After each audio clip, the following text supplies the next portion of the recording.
I'm Gary Payton at the Seattle Supersonics. Tyler Lockett from the Seattle Seahawks. DK Metcalf. John Sue with the Favreau. This is Nate Burleson. You're watching NorbCam. NorbCam. You're watching NorbCam.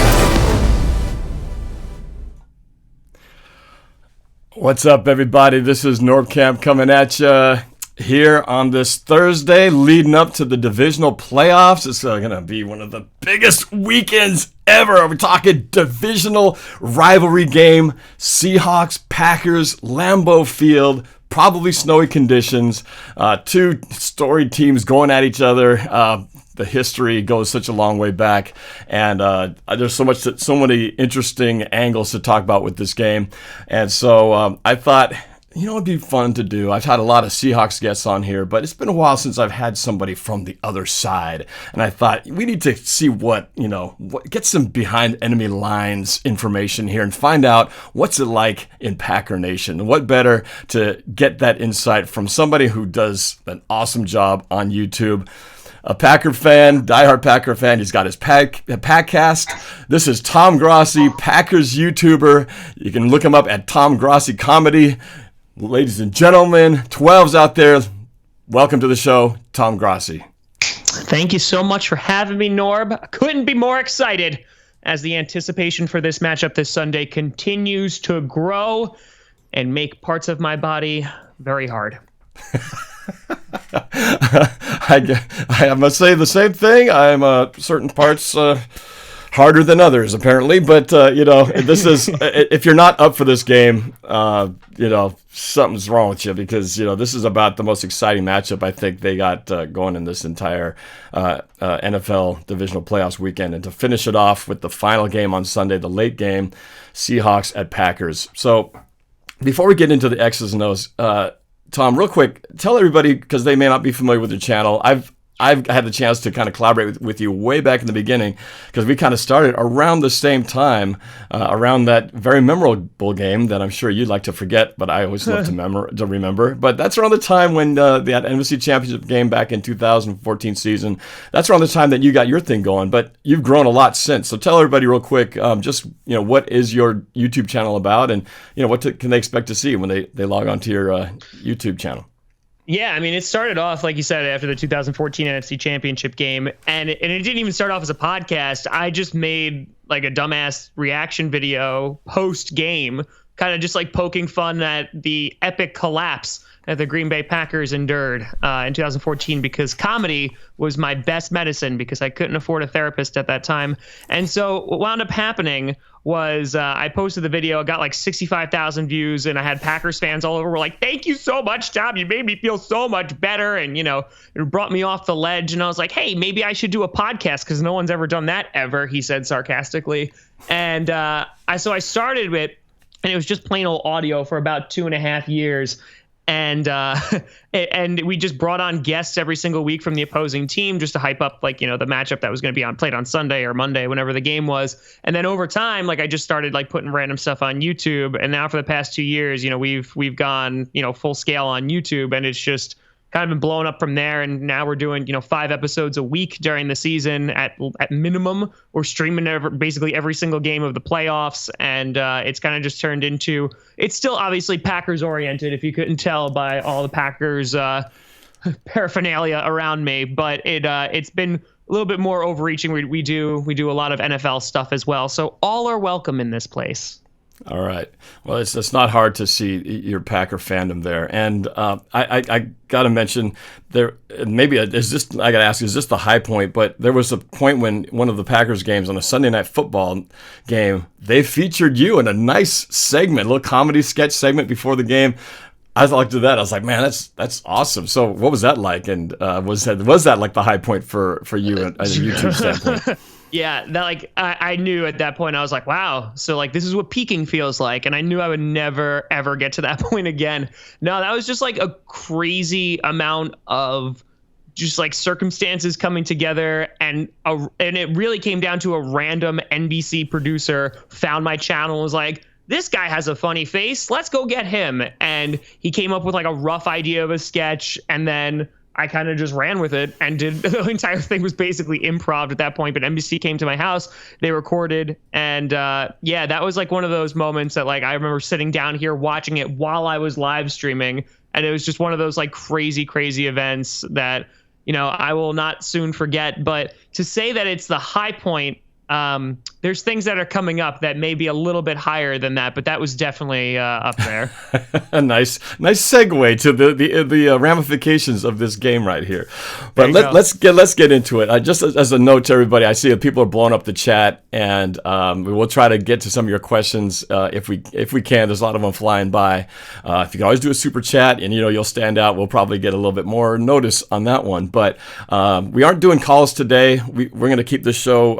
We got to limit it to probably about 30 minutes or so probably don't have time for calls this time. We'll do it the next time, but we're just going to really focus on our takes on the game here, and particularly I want to really kind of get a Packers standpoint from Tom here. So I guess getting into the game, again, I brought up in the beginning that our teams have had a lot of history in terms of memorable games. We had we want the ball, we're going to score, lost at Lambeau. We had the Fail Mary game. And of course, my favorite, the NFC Championship game in 2014. And all these games were high drama, right down to the end. And so, and we've had some games where I pretty much, when you guys come to our house, we've won them all. And when we go down to you guys' place, we lose them all. It's been about 20 years since we won a game in Lambeau. So the odds are definitely historically behind us in terms of getting a win in your place. But you know what I always say? Records are made to be broken. So I got to ask you, first of all, as a fan, Tom, what's your anxiety level with the Seahawks coming into town? How, for real now here, how are you feeling? How is Packer Nation in terms of their confidence level with the Seahawks coming into town with all we've been through? It's funny. Like, I actually, and a lot of people out there were calling me crazy for this, but I really was pulling for the Saints to win just so we could play the Saints, because I thought that making Drew Brees come to Lambeau, play in the cold as they're more a dome or warm weather team, that was really going to be an advantage on our side. Now, I'm not saying that the Saints couldn't win. They could have, but they didn't even get that chance. So after the Saints won, I was like, okay, well, I'm an Eagles fan now because I thought we matched up much better with them. And plus, they were just like calling guys off the street at this point to come and play on their team. And I was like, okay, it's fine. And then as soon as Carson Wentz went down, I was like, okay, well, it looks like it's Seattle. So I think that this was probably the least favored matchup that I could have possibly wanted. And some of that may just be from PTSD. And some of that just may be like, it's Russell Wilson, man. The Green Bay Packers have had a history of having problems with mobile quarterbacks. For some reason, like you alluded to before, whenever you come to Lambeau, though, like Russell Wilson's like, I'm going to throw 5 interceptions today. And it's always like, yes, absolutely. But even when I remember those games, I'm still like, no, you got to score more points. I don't care if it's 38-10. You need to put up more points, because like your 2014 comeback has given me so much anxiety every single time I watch you guys play. So, when it comes down to like kind of how I'm feeling like okay, cautiously optimistic, if you will, just because the only reason I am is because your backfield has been decimated by the bubonic plague. Your offensive line is hurting. And I think since we've upgraded in those areas, I trust our pass rush. And then the offense, who knows if they're going to show up on Sunday, but like, right now, I'm very curious to see if the Packers are going to come out strong out of the gate, because I think, like, as you can attest to, we both have had ugly losses this year in which you're like, oh, okay, I guess the team just, didn't get off the plane. I think that it's one of those things that I don't know what team is going to show up, and so that raises the anxiety levels just a smidge. All right, so deniably, there's definitely a little bit of anxiety in there. Oh, yeah. Oh, yeah. And I think you speak for Packer Nation all around, because we can't forget what's happened in the past, even though everything is new moving forward. There's that issue you can't deny. Over and over again, I've tried. It's a lot of intensive therapy, shock therapy, really acupuncture. I tried it. I have a phobia of needles, and it still hasn't worked. I just wake up in the middle of the night with Doug Baldwin. It's kind of like sleep paralysis. He's standing over my closet. It's horrifying. It's horrifying. Well, you don't have to worry about Jermaine Kearse catching any, overtime ending touchdowns in the end zone since he's not with us anymore. Doug Baldwin's not with us anymore. It's so different. But now we got new faces like DK Metcalf and Tyler Lockett. Just guys who are starting to make plays for Seattle. So tell me from we obviously as 12 Seattle fans know our team very well. We know what we're good at, what we're not good at.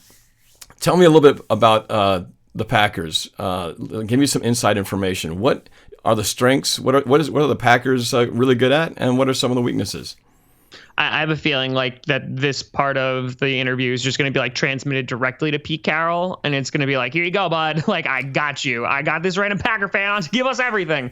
I would never do something like that. But go ahead, Yeah. So what I'm thinking about is like looking at the strengths and weaknesses of this team. Obviously, one of the biggest strengths this year has been the emergence of Aaron Jones, and Aaron Jones has been a player that the Packers fans have been behind for ever since he got to Green Bay. But whether it's been due to injury or whether it's been due to lack of play calling that has supported his talent, he hasn't really been able to show, what he's made of and what he's able to do. So that being said, and by the way, I just saw the shush going on from the YouTube thing, so I know you're going to send it to Carol, but that's regardless. There's a delay there. So anyway, Aaron Jones has been a big part of this offense. Aaron Rodgers hasn't been Aaron Rodgers-esque. He's made some of those amazing throws, but he's also missed a bunch of throws. And so like with the offense, it's kind of like that dichotomy of like their strengths and weaknesses within that team. The offensive line has been healthy basically this entire year, which, knock on wood, it has been like the first time in forever that the Packers haven't been decimated by injuries. And so that Rodgers has been able to stay on his 2 feet, which has been really, really important. So I think when you're looking at that, and then obviously, as I alluded to before, the pass rush has just been phenomenal. Zadarius Smith and Preston Smith have been absolute studs of pickups this past offseason. And I think that has made our secondary look better. But that being said, when our pass rush isn't getting to the quarterback, our secondary can still get torn up. Jair Alexander hasn't really made that sophomore leap that I wanted to this year. Darnell Savage has made pretty good plays. He looks like a pretty good rookie.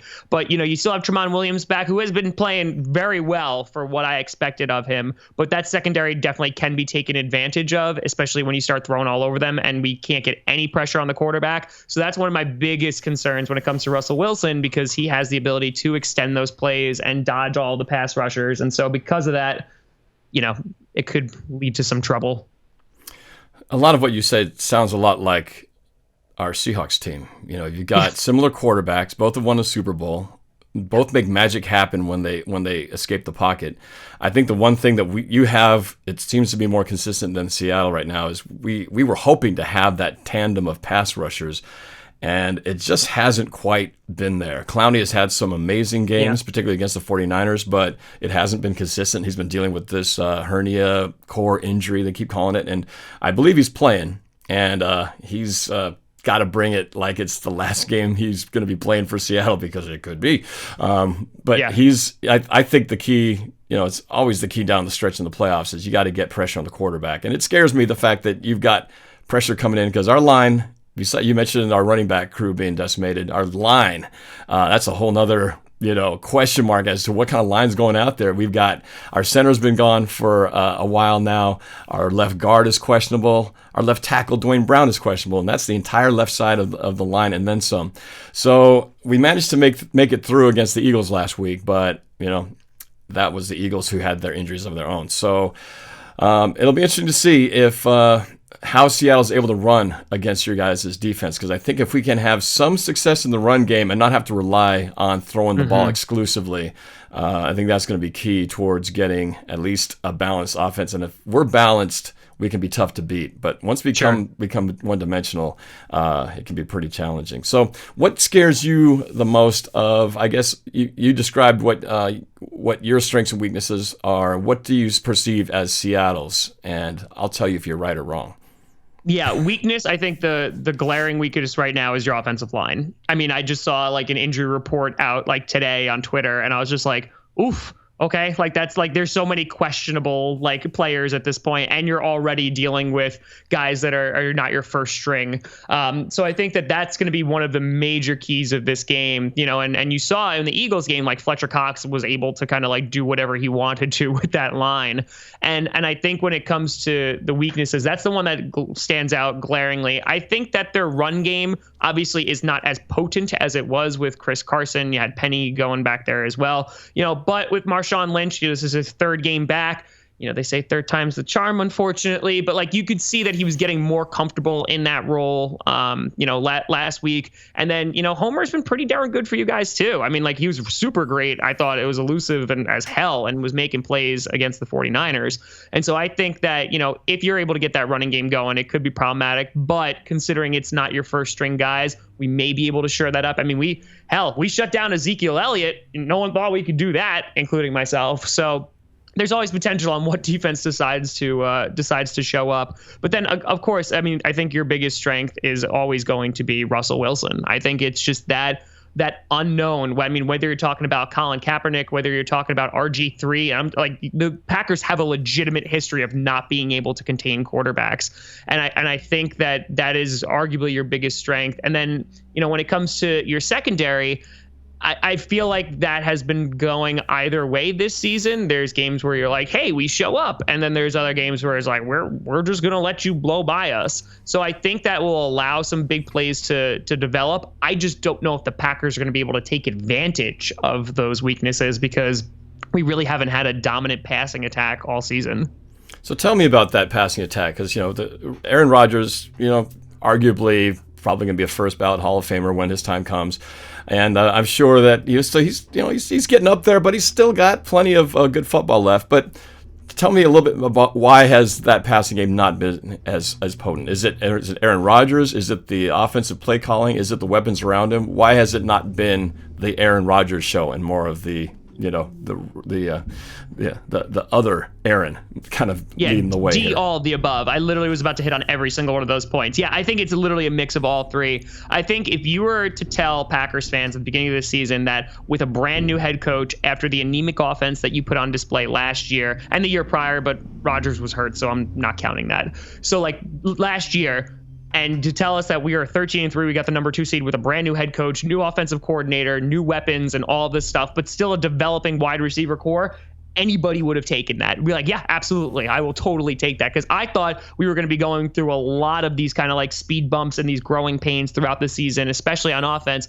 And we did, except we kept winning games. And so I think it was one of those things that came as a surprise to a lot of Packers fans. I mean, we will totally take it, but it came as a little bit of a surprise how successful we actually were. Now, that being said, you look at the offensive play calling. I think it's a first-year coach in a brand new system. Rodgers has come out multiple times and said that there's so much new that I have to learn. And so, that's obviously going to play a role. And I think it's also one of the overlooked aspects of this is Rodgers has been in McCarthy's style offense his entire NFL career.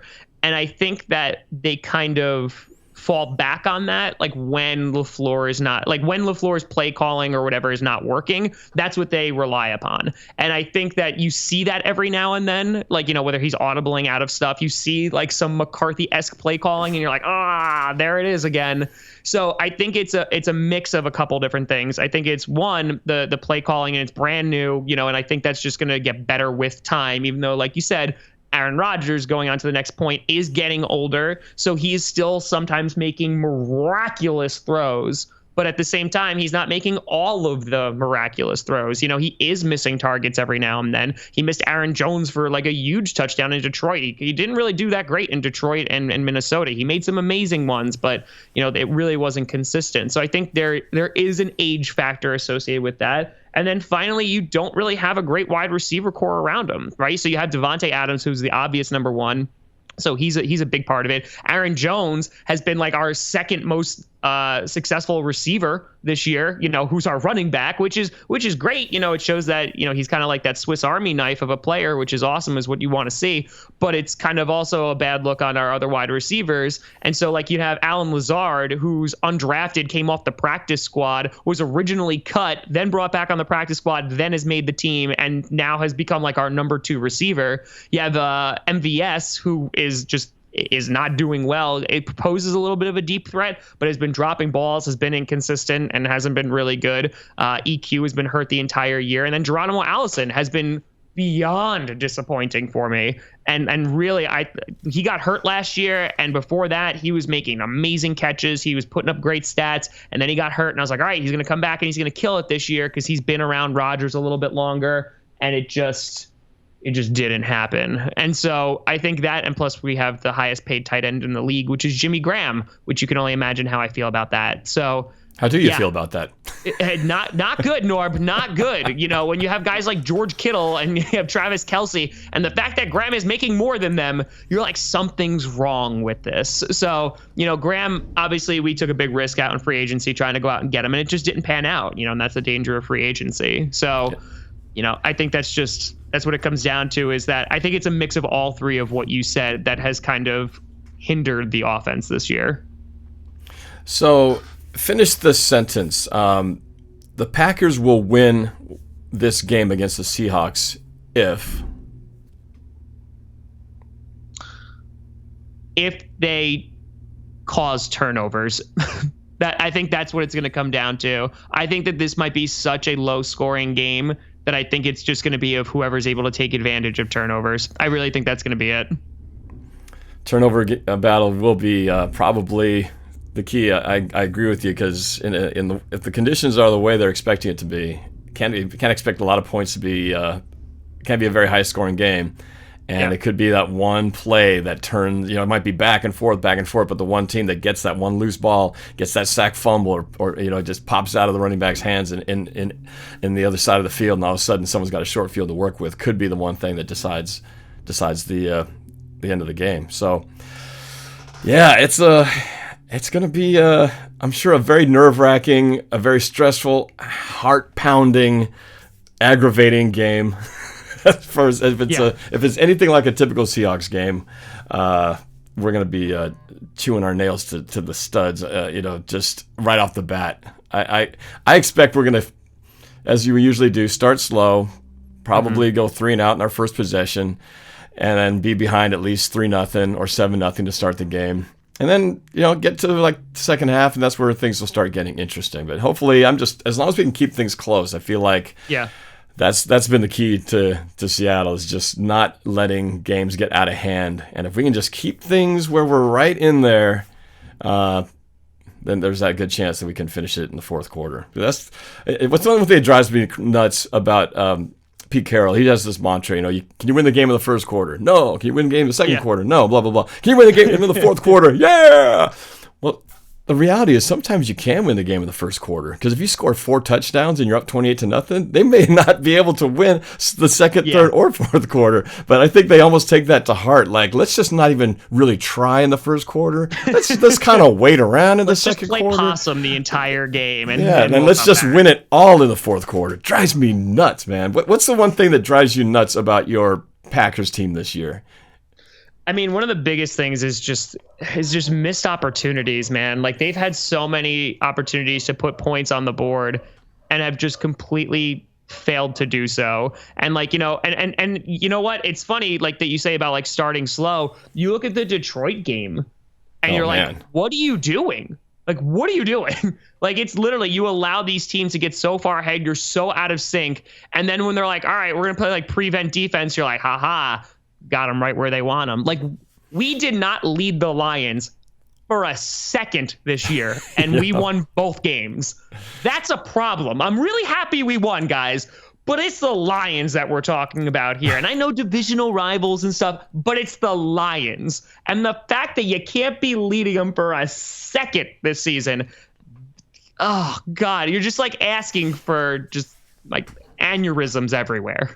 Hey, at least you managed to beat them twice. You know, they always say it's hard to beat a team twice, and you know we were not able to beat anyone in our division twice. We beat the Cardinals the first time, lost the second time. Beat the Niners the first time, barely. Lost the second one, barely.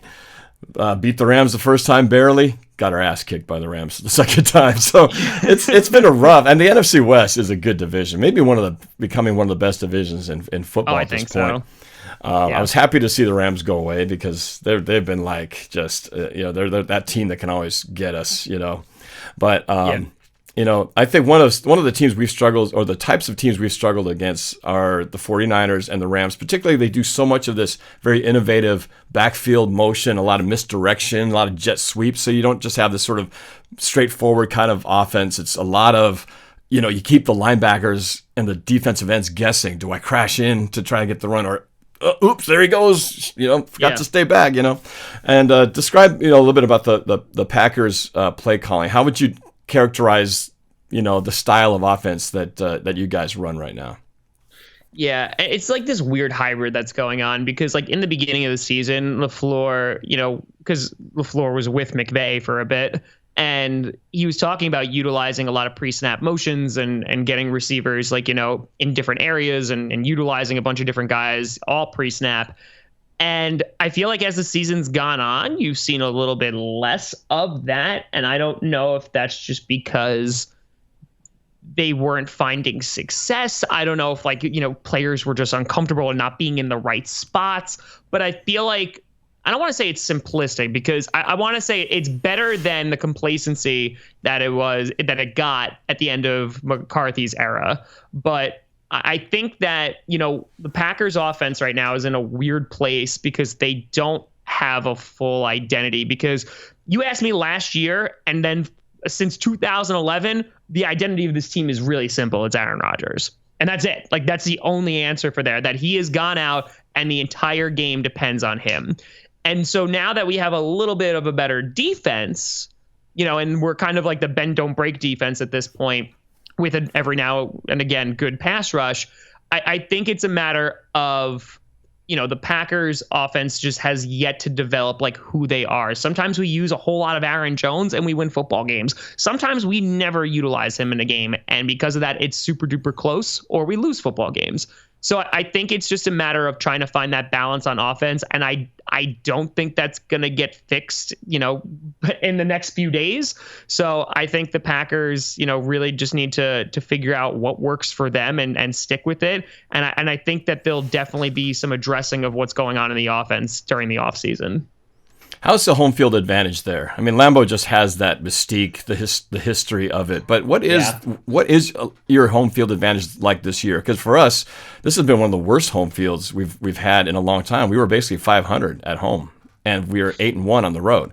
I mean, everybody talks about it. The media loves to talk about how loud and stuff it is, in CenturyLink. But the record shows that we have not had a dominant, home field advantage. And I'm just curious, how has the home field treated you guys at Lambeau? It's actually funny that you mentioned kind of like the Seahawks, in their, not really having any success, or at least less success at home this season, because one of the big notes that Matt LaFleur came in with was like, hey, so the complacency I mentioned under McCarthy, that happened with the fans, meaning that a lot of people sitting down, a lot of people just whoa, a lot of just we're watching a football game and we are prim and proper while we watch this football game.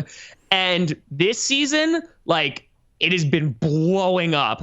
I would say, besides it, Lambeau has always been about the weather.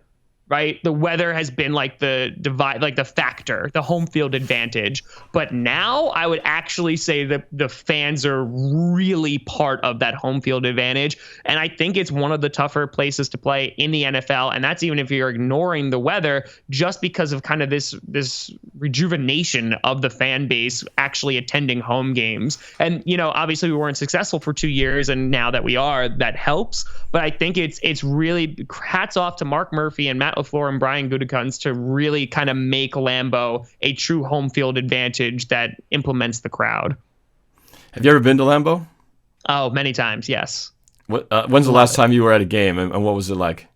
was the 2016 wild card against the Giants. I was there. It was freaking cold. And by freaking cold, I mean it was only like 25, 20 maybe. Like it was still in like the positives, but like that wind chill, man, just like cut right through you. And I mean, it was one of those things that I was the guy who didn't shut the hell up because like I'm at Lambeau. If I go to a football game, like I'm jumping up and down and I'm going nuts because I'm at a football game, right? And it was one of those things that, you know, you could see there was kind of like people were excited and people were happy, but like there was like these lulls that would occur. And I'm just like, guys, we're in a football game. Like, let's go. Like, get louder. And, you know, Lambeau's an incredible place just to visit. Like, you go on like one of the tours, like it's an amazing place to go. And they're Hall of Fame and they built Titletown across the street, which is awesome. But, you know, one of the things is to like, it's very difficult to go find one of those like cold weather games that really can accurately represent Lambeau. I remember I bought one beer when I was at that game because I was like, I'm at a game. I'm going to spend $8 on a beer because that's what people do. And I went out and I got it and I'm standing back in my seat because it's pretty much all bleachers except for their new construction that they put in there. So it's all old school. And I drank the beer and I literally felt like a chill go down as it went down my esophagus. I was like, oh, it's really freaking cold out here. I shouldn't have bought this beer. So like it's one of those things that it's just such an awesome experience. And being a Packers fan in New York, I mean, I've been a Packers fan since I was 7 years old. You know, every single time that I can go around and you kind of like feel that sense of community, it's special, you know, because especially I don't see a ton of Packers fans in New York. So like it's definitely always a special place to go see a game. What was your favorite game of all time that you went to Lambeau to see? Probably the 2014 NFC Divisional game against the Cowboys, actually. The one where the Dez no catch. I was there, and that was a pretty freaking awesome game. So, and then the next week we went to you guys. Which was my favorite all-time game of all time, but then, coincidentally. But then there was that next week that happened, or I'm sorry, 2 weeks later, because there's that gap week for that Pro Bowl. Oh, but had to go there. Well, I mean, listen, you know, we can't just be all doom and gloom here. We gotta like poke when we can because we only have so many poking. Speaking of, you know, the team that you were alluding to that we lost to in that 2 weeks after, how did you feel seeing Tom Brady and the Patriots go out last week? I mean, were you like the rest of the world and me jumping for joy to see Tom Brady and the Patriots go down in a, you know, sinking ship of desperation? It was awesome. I'm just curious what you thought. It's one of those things. I felt really happy for the Titans. You know, like as a team that, you know, they like we were talked about, like they couldn't get over the hump and beating those really good teams this year, but they did it with the Patriots, and that's not an easy place to go. And I think that, you know, when you look at the Patriots and the success that they've had, you know, no matter how like much they limp into the playoffs, they somehow always magically find their way into the Super Bowl. And so even when they got the wild card and when they lost to Miami, and I was like, nice try, Belichick. Like, you're still going to make it there. Like, you know, you're still going to do it. And the fact that they didn't, I think it was just such a sign of like relief, of just like, we get to see something different. And I think that has been like the ultimate problem. Like, again, a lot of people hate on the Patriots, but like I do have a respect for the Patriots and what they've been able to accomplish. Sometimes they don't do it in the best way, like recording teams. But, you know, I have to give respect because it is very difficult to go to a Super Bowl and win a Super Bowl in this league. And they have done it over and over and over and over again, and have made it at times look easy. And I think it's just kind of, hopefully, you know, we'll always see what happens next year, but like this changing of the guard that we're about to see something new. And I feel like once the Patriots are finally done, like I feel like it's a brand new era of football because we've been living in like the Patriots world for this past decade. Obviously, you want your Packers to win. I want my Seahawks to win. And I think you and I are both rooting for the Vikings to beat the 49ers for obvious reasons. For you guys, well, I guess for us, we know what's at stake. Because if we can beat you, and if the Vikings can somehow upset the 49ers, well, guess who's hosting the NFC Championship game here in Seattle?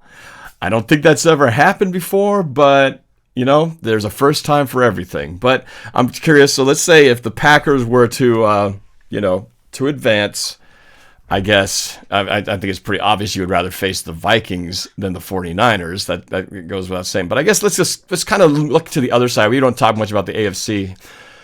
If you were to make it to the Super Bowl, which team would you? I'm trying to think how to best say this. Which team would you hope to face in the Super Bowl from the AFC? There's a lot of great teams out of the AFC. Obviously, the Ravens kind of the favorite. But just curious, who would you want to see in the matchup in the Super Bowl?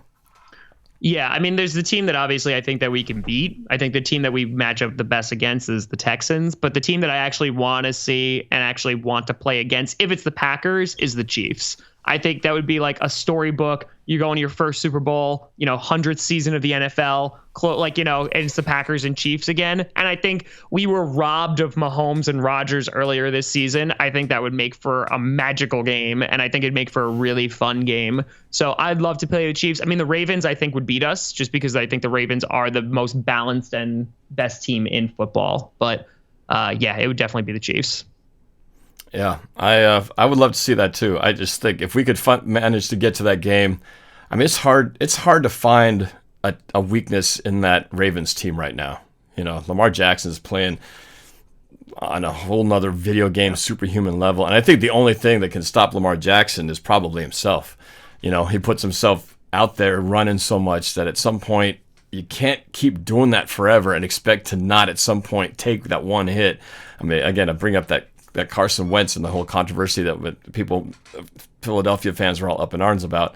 That one play, diving instead of sliding, I think is what cost him, not to be in that game. And I'm just curious what you thought. Because there was a lot of controversy, a lot of hate being thrown towards Jadeveon Clowney for that hit.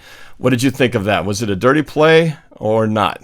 What did you think on it? And you mentioned this too, like on the show. I think that we've become so reliant on instant replay. And what I mean by that is that we stop and don't even react until we see it. So what I mean is that you see that play in real time and you're like, there's nothing there. It's obviously upsetting that Carson Wentz is hurt, but there's nothing there.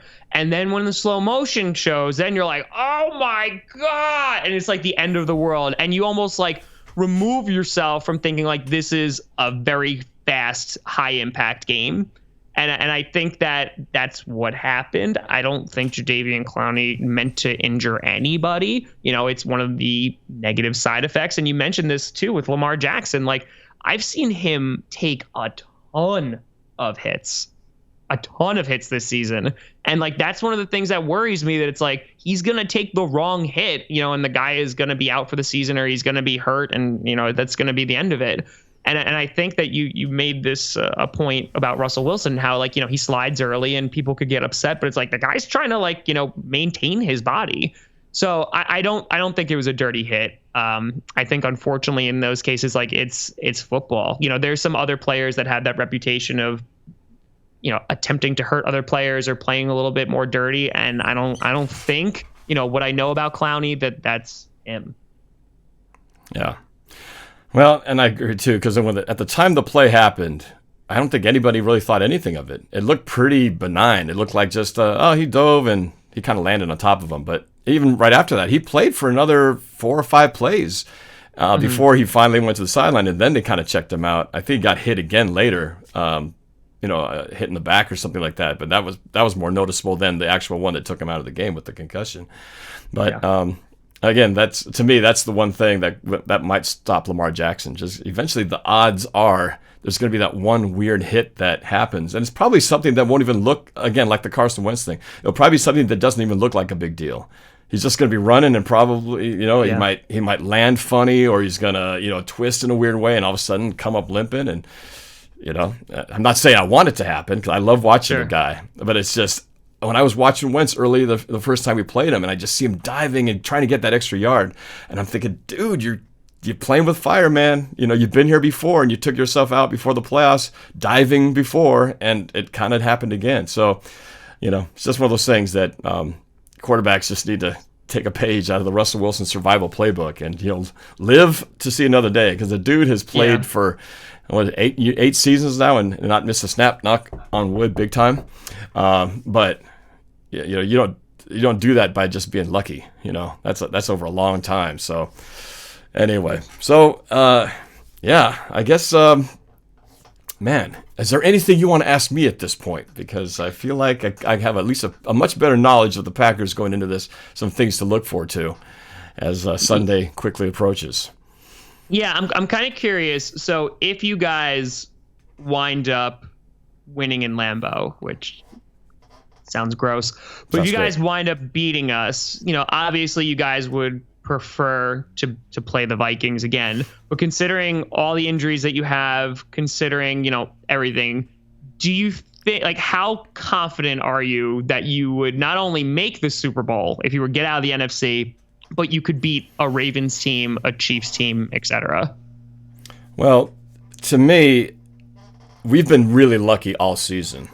I mean, we've been riding a lot of luck through most of this season, and it's not just some random observation. You just look at our point differential. We've barely beaten teams by one score in almost every single game.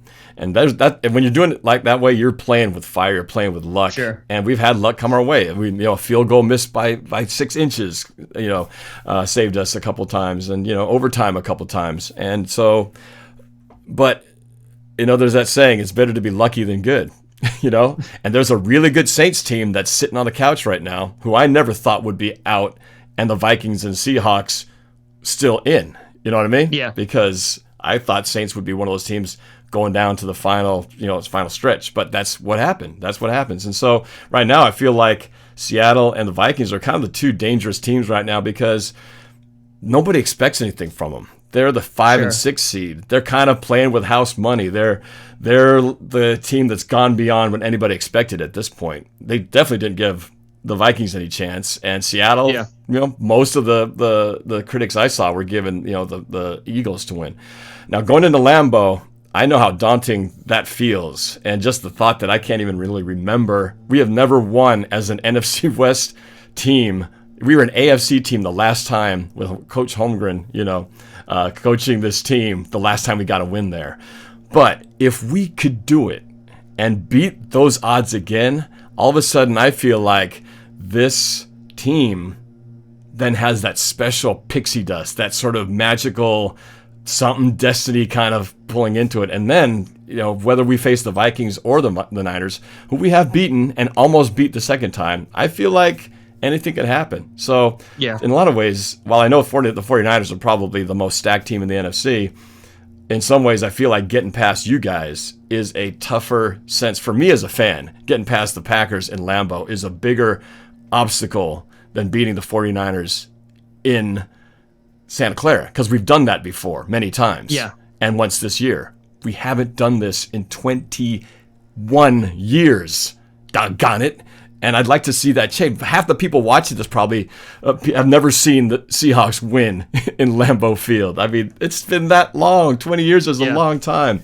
And that would be a pretty freaking amazing feat to pull off if we could do it. So that's what I'm keeping my fingers crossed on, because I know how hard it's going to be. Yeah, it's funny because, like, I look at you guys and I'm like, even if we beat you, the fact that we still have to go to, like, we have to go and play the 49ers potentially, I'm just like, yeah, like, you have that. Like, that's why I wanted you guys to win and I wanted the Saints to win, because I was like, the Seahawks, I think they can go in and they can beat the 49ers. I think they're the best chance of beating the 49ers. And then I'm like sitting here now and I'm just like, even if we beat you guys, I'm like, oh, 1 game left to the Super Bowl. That's a very tough game.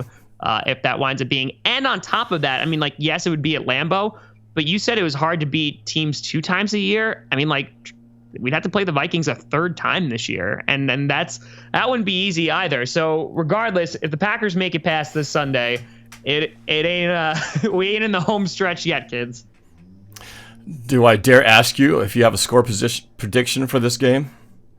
I think that, let's see, if I could reach deep down and see what I think, I think it's honestly going to be like a 24-20 game. I think the Packers could come away with it. I think it's going to be a relatively close game.